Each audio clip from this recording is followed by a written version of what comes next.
Welcome to the Genius Factory. Enjoy the video. You start by locking the network foundation.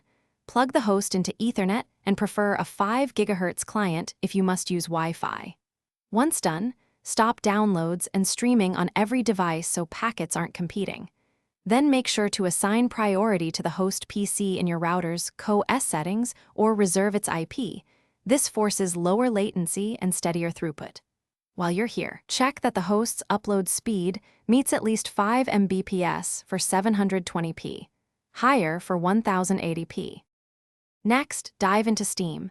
Enable remote play on both ends and install any updates. Steam's optimizations matter. You should switch the host to hardware encoding like NVENC or AMD VCE to reduce CPU lag and lower the capture resolution if your bandwidth is tight.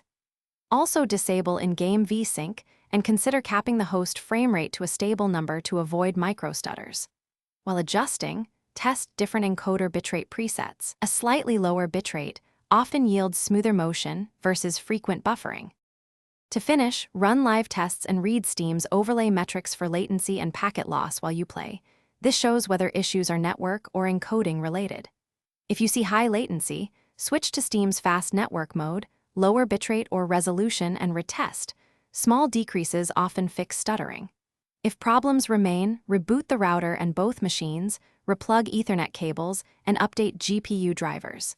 If nothing helps, try a temporary VPN to rule out ISP routing problems. One targeted check can reveal the bottleneck. Thanks for watching. If you found this helpful, don't forget to like and subscribe.